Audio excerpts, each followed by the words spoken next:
Welcome to Last Minute Lecture. This free chapter overview is designed to help students review and understand key concepts. These summaries supplement, not replace, the original textbook and may not be redistributed or resold. For complete coverage, always consult the official text.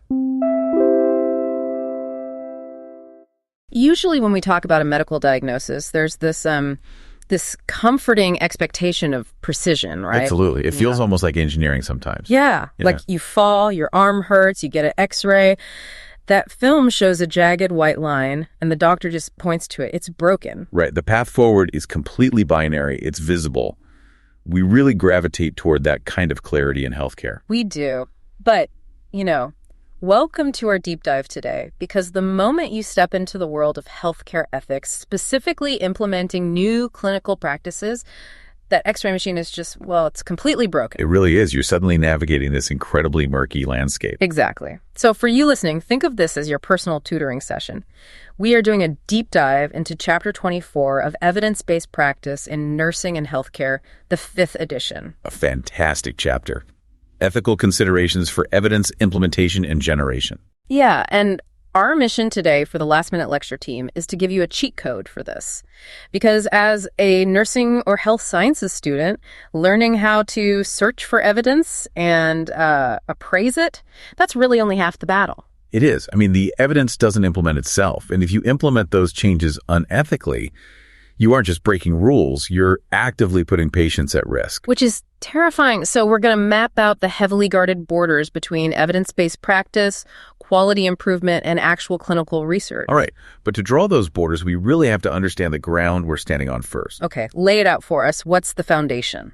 Well, everything in Western biomedical ethics is built on a very specific foundation. Beauchamp and Childress laid out 4 core ethical principles that basically govern every single interaction a provider has with a patient. Right, the big 4. Exactly. First is beneficence, which is the active obligation to do good and promote the patient's best interests. Mm-hmm. Second is non-maleficence, which is just the commitment to avoid doing harm. Do no harm, right. Yep. Third is autonomy. That's the patient's absolute right to make decisions about their own body and health care. Which is huge. And fourth is justice, meaning medical resources and treatments should be distributed fairly across all populations, no prejudice. Right. And contemporary clinical practice often folds in a 5th principle, doesn't it? Fidelity. It does, yes. Fidelity. Which is the bedrock of trust, privacy, and honesty. So, okay, let's unpack this. I like to think of standard clinical practice like an operating system in a hospital. Oh, that's a good way to look at it. Right? These 5 principles, beneficence, non-maleficence, autonomy, justice, and fidelity, they're running quietly in the background, but they dictate the behavior of every single app and process on the floor. That is a great analogy. And the National Academy of Medicine, the NAM, they actually operationalized that operating system. Oh, so? They established a framework defining healthcare quality through 6 dimensions. Care has to be safe, effective, patient-centered, timely, equitable, and efficient. Oh, okay. So those 6 dimensions rely on the principles. Completely. You literally cannot have clinical safety without non-maleficence. You just can't. And you can't have patient-centered care without respecting autonomy. Okay, wait. Here's where the friction starts for me, though. Okay, what's the friction? If evidence-based practice, EBP, is literally defined as using the best available evidence to treat patients, why does this trigger an ethical debate at all? Isn't doing the proven most effective thing automatically ethical? Well, the intent is absolutely ethical. Mm-hmm. Scholars argue that providing anything less than the latest evidence-based care is fundamentally unethical. Right. If we know a better way to prevent an infection and we just don't use it, we're violating beneficence. Exactly. The problem regulators have is almost never the intent. The problem is the execution. The execution. Yeah, the friction happens when we look at how a hospital rolls out that evidence, how they measure if it's working, and crucially, what terminology they use when they write it down. Oh, the paperwork trap. Which means we need to clearly define the big 3 of clinical problem solving. Yes. Research, evidence-based practice, and quality improvement. Let's separate them by their core functions. Okay, let's start with research. Research is designed to generate generalizable knowledge. It explores the unknown to answer the why of practice. So it's highly rigorous. Very rigorous. Yeah. Highly controlled methodology to discover something completely new that can be applied universally. Got it. And then evidence-based practice, EBP, is taking that knowledge out of the lab. Right. You're taking an already synthesized body of evidence and implementing it locally to improve the outcomes for your specific patients. So it answers the what of practice. Exactly, the what. Then we have quality improvement, QI, or EBQI, evidence-based quality improvement. And what's the core of that? These are systematic, data-guided activities to evaluate how well your specific local unit is delivering that care. It's the how of practice. Okay, I think of this like a baking analogy. Okay, let's hear. So, research is inventing a brand new cake recipe in a test kitchen, Right. right? EBP is taking that proven recipe and baking it in our local hospital's kitchen.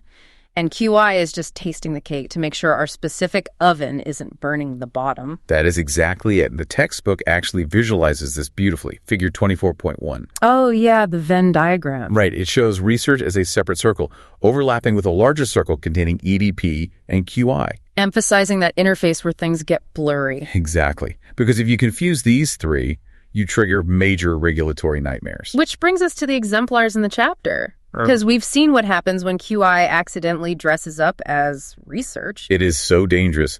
The Michigan ICU study is the textbook example of this. This one is wild. Walk us through it. Back in 2004, a team led by Dr. Pranovost at Johns Hopkins wanted to tackle central line-associated bloodstream infections, or CLABSIs. And those are severe, right? Very severe, often fatal. Yeah. They happen when bacteria enter through a central venous catheter. So the team introduced an evidence-based protocol across ICUs in Michigan.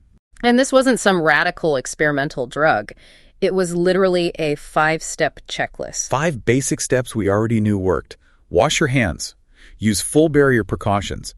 Clean the patient's skin with chlorhexidine. Avoid the femoral vein if possible. Yep, and take out catheters that are no longer necessary. Just pure evidence-based practice. And the rollout was a massive success, wasn't it? Monumental. Over an 18-month period, they saw a 66% reduction in these infections. Wow. They saved an estimated 1,500 lives. The median number of CLABAs dropped to 0.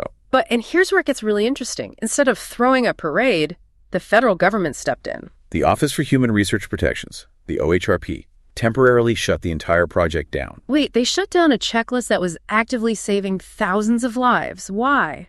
Because of how it was classified and measured, the team submitted it to their Institutional Review Board, the IRB, as a local quality improvement initiative. And because it was just QI, the IRB said it was exempt from full review. Exactly. Meaning they didn't have to get explicit, written, informed consent from every single ICU patient. Which makes practical sense. If you're dying in an ICU, you don't want a doctor pausing to make you sign a legal document just so they can wash their hands. Of course not. But then the team published their results in a major medical journal. And in that publication, they called it a study. Oh, no. And worse, they used inferential statistics. They reported a p-value of less than 0.000. Okay, let's look at the mechanism there. Why does a p-value trigger a federal shutdown? Well, a p-value is a statistical tool used to determine if your results represent a universal truth. By using it, they signaled their findings could be generalized. So the OHRP looked at the word study, the p-value, the huge scope, and said, this isn't a local audit. Right. They ruled it was human subjects research. And doing research without explicit informed consent is an ethical violation of patient autonomy. I genuinely struggle with the ethics here, though. Doesn't shutting it down violate non-maleficence by causing harm to future patients who will get infections? It was fiercely debated for that exact reason. But the OHRP's mandate is the long game. They have to protect the public from being experimented on without their knowledge. Because historically, medicine has a dark track record there. A very dark track record. The regulators argue that while the checklist items were established evidence, the educational intervention used to enforce it was untested on that scale. Oh, I see. Eventually, they compromised. The OHRP agreed it was clinical research, but conceded it likely should have qualified for an expedited review because the physical risk was minimal. The lesson there seems to be, if you step out of the local baker role, you'd better have the paperwork to prove it. Absolutely. And the same trap snapped shut on the Spanish sepsis study. Right. The chapter mentions that one, too. Yeah, an educational program to improve compliance with severe sepsis guidelines in Spanish ICUs. They estimated they could save nearly 500 lives a year. But they also fell into the terminology trap? They did. They claimed it was QI, but used terms like power analysis, sample size, and pre-post design. And a power analysis is for proving a generalizable hypothesis. Exactly. Plus, they extrapolated their data. They said, Based on our sample, here's what would happen if every hospital in Spain adopted this. Extrapolation is the ultimate red flag for generalizability. It is. Regulators came down hard. The rule is unbending. If you use the methodology of research, regulators apply the ethical scrutiny of research. So if IRBs aren't just making these rules up, what's the actual framework they use to judge this? The gold standard is Emanuel, Wendler, and Grady's framework. It outlines 7 ethical requirements for clinical research. Okay, what are they looking for? They look for social or scientific value. The project must actually matter. Scientific validity, the methodology have to be rigorous. Fair subject selection, so vulnerable populations aren't burdened. And they weigh the favorable risk-benefit ratio, right? Like, are the risks to these human beings justified by the knowledge we might gain? Exactly. They also require independent review by an IRB and respect for enrolled subjects, meaning protecting privacy and letting people quit. But the requirement that always trips up EBP and QI is informed consent. Always. Let's break down how consent actually functions. When a patient is admitted, they sign a general consent for treatment. And that implies they agree to receive the standard, best possible care. Right. And since EBP is the best possible care, it's covered. You don't need a separate document to take a blood pressure reading using an evidence-based technique. Or for local QI audits to make sure the cuffs are calibrated. Exactly. But explicit written informed consent is for research, where the patient takes on unknown risks for society's benefit. So here's a question. What if a patient says, treat me, but don't use my data in your local audits? That introduces one of the most fascinating philosophical debates in healthcare ethics. Do patients have an ethical duty to participate in quality improvement? My initial reaction is no. Healthcare in America is so consumer-driven. You pay your premium, you buy a service. Why would you owe your data to the hospital? It's a valid point, heavily weighted toward pure autonomy. But ethicists argue against that transactional lens. They view it as a social ecosystem. How so? Think of a university. A professor needs student feedback to improve. The students benefit from improved teaching, so there's a reciprocal social responsibility to evaluate. So because the patient benefits from a hospital that constantly audits itself, they owe a debt to let their anonymized data be part of the next audit. That's the social contract of medicine. If everyone opts out, the entire mechanism for improving quality collapses. We'd never know if protocols were working. That makes a lot of sense. To balance autonomy with group responsibility, modern systems use an opt-out consent model for QI. The default assumption is participation, but you can actively check a box to opt out. That feels like a practical middle ground. All right, so we've spent a lot of time in the blurry interface. What does a project look like when it's unmistakably research? Research from day one. For that, we look at the chapter's appendix, Dr. Bernadette Melnick's Cope Healthy Lifestyles Teen Study. COPE stands for Creating Opportunities for Personal Empowerment, right? Tackling obesity and mental health in teens. Yes, and the architecture of this is a completely different animal. It's a randomized controlled trial, an RCT, with 800 diverse adolescents across 8 high schools. So they aren't just auditing school lunches. No, they're testing a specific cognitive behavioral skills building program. And what makes it pure research is their use of an attention control program. Oh, let's explain that. They split the 800 teens. Half get the new program. The control group gets a standard health curriculum, the Healthy Teens program. Right. By comparing the two at 6-month and 12-month follow-ups, they are generating new, generalizable knowledge about whether the new intervention is superior. They're seeking the why. Exactly. They're manipulating variables. So this clearly requires intense IRB oversight, strict adherence to Emanuel's 7 principles, and explicit consent from the teens and parents. It's the test kitchen. Everyone knows what they signed up for. Understanding these borders ensures we maximize beneficence, while never compromising autonomy through unauthorized experimentation. So, for you listening, as you head into exams or clinicals, remember how this flows.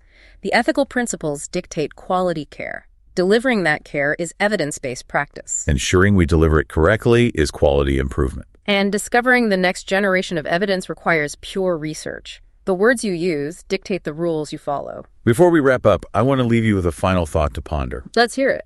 We are moving into an era dominated by artificial intelligence and massive electronic health records.